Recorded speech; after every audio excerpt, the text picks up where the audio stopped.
Oiling مختلف لوگ ہیں اور مختلف طرح کی باتیں ہوتی ہیں. کوئی کہتا ہے دن میں آئل لگائیں, کوئی کہتا ہے کہ رات کو لگا کر سو جائیں, کوئی کہتا ہے 1 گھنٹے کے لیے لگائیں, کوئی کہتا ہے 2 گھنٹے کے لیے لگائیں, پھر کوئی کہتا ہے ہاٹ ٹاول کر لیں, کوئی کہتا ہے کہ نہیں بس ایسے نارملی رہنے دیں.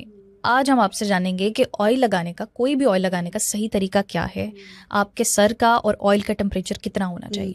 بہت اچھی بات ہے, کیونکہ میں نے آئل تو بنانا بتا دیا آپ کو, 2-3 آئل بتائیں کہ استعمال پہ کوئی بات نہیں کرتا, استعمال پہ بات. طریقہ میں آپ کو بتاؤں, سب سے باڈی زیادہ آپ کو ریپیئر تب کرتی ہے جب آپ سو رہے ہوتے ہیں. اچھا, آپ کے بال جو ہیں وہ ان کی جڑیں زیادہ کام کر رہی ہوتی ہیں, آپ کی اسکن ریپیئر ہو رہی ہوتی ہے, جگر ریپیئر ہو رہا ہے, آپ کے ٹیشوز ریپیئر ہو رہے ہیں, آپ کی ساری چیزیں. تبھی تو کہتے ہیں کہ سونے سے کم از کم 3-4 گھنٹے پہلے اپنا جو ہے وہ ڈنر کر لیں. آٹوفیجی کہتے ہیں. ہاں جی, اور آپ نے اس کے بعد کھاتے ہی فوراً نہیں سو جانا. آپ اپنے جگر کو اور میدے کو اتنا تنگ نہ کریں کہ وہ بیچارہ ہاتھ جوڑنے پہ مجبور ہو جائے کہ ہمیں بھی تھوڑا ٹائم دیں. جی ہاں, ہاں جی. اور وہ اس کے لیے مشکل ہوتی ہے. مشکل تب ہوتی ہے جب آپ کا فیٹ برن نہیں کر رہا ہوتا.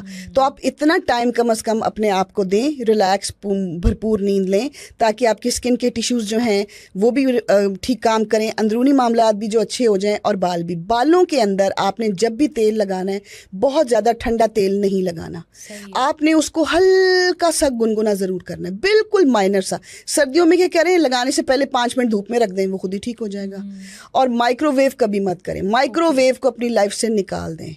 کوشش کریں کہ چولہے پہ ہی کھانا گرم کریں, چولہے پہ ہی چیزیں گرم کریں. ضرورت نہیں ہے, ہماری مدرس تو فیڈر تک جو بچوں کے ہیں نا, وہ بھی مائکرو ویو میں دودھ گرم کر رہی ہوتی ہیں. پلیز ایسا مت کریں. یہ بچے جو ہیں, یہ دنیا کائنات انہیں کی وجہ سے خوبصورت ہے, تو ایسا مت کریں. تو آپ نے کیا کرنا ہے, اس تیل کو آپ نے اپنے ہتھیلی پہ ڈالنا ہے, ہلکا سا گنگنا کر کے. ایسا کریں, برتن, کسی اسٹیل کے برتن میں پانی لے لیں, اس کو چولہے پہ رکھیں, اور جس میں تیل رکھا ہوا ہے وہ تھوڑی دیر کے لیے اس میں ڈال دیں.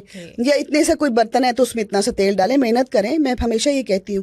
تو اس کو آپ اپنے سر کی برکت ہے. بالکل. اور آپ نے طریقہ تو اچھا والا یہ ہے کہ بہت زیادہ بالوں میں پرابلم ہے, تو آپ نے ہفتے میں 2 دفعہ کوئی بھی اچھا تیل جو آپ استعمال کرنا چاہتے ہیں, اس کو آپ جو ہے اپنی بالوں کی جڑوں میں ہلکے ہاتھوں سے لگائیں. بہت زیادہ مل مل کے ہمیشہ تیل کی مالش نہیں کی جاتی. اچھا, ہمیشہ ہلکے ہاتھوں سے اچھے طریقے سے ساری جڑوں میں لگا کے ہلکے ہاتھوں سے سافٹ اس کی مالش کریں, اور اس کے بعد اس کو سر کو لپیٹیں ضرور. کھلا سر رکھ کے پنکھے کے نیچے بھی, اے سی میں بھی نہیں سونا.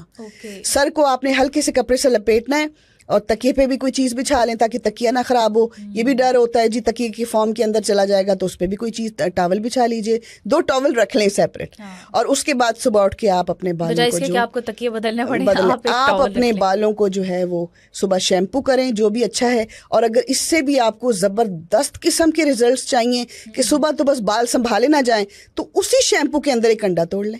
اچھا, پورا انڈا شامل کر کے اس کو شیمپو میں, اور اس کے بعد اپنے بالوں کو جو ہے یہ پورا سپا میں نے آپ کو بتا دیا کس طرح. رات کو آپ نے آئل کرنا ہے, صبح آپ کو ایگ کا ماسک بھی مل جائے گا, وہ شیمپو میں ڈال کے لگائیں. نیچرل ایگ شیمپو ہے, آپ کو کیا ضرورت ہے بازار سے ایگ شیمپوز لینے کی. آپ نیچرل انڈا ڈالیں.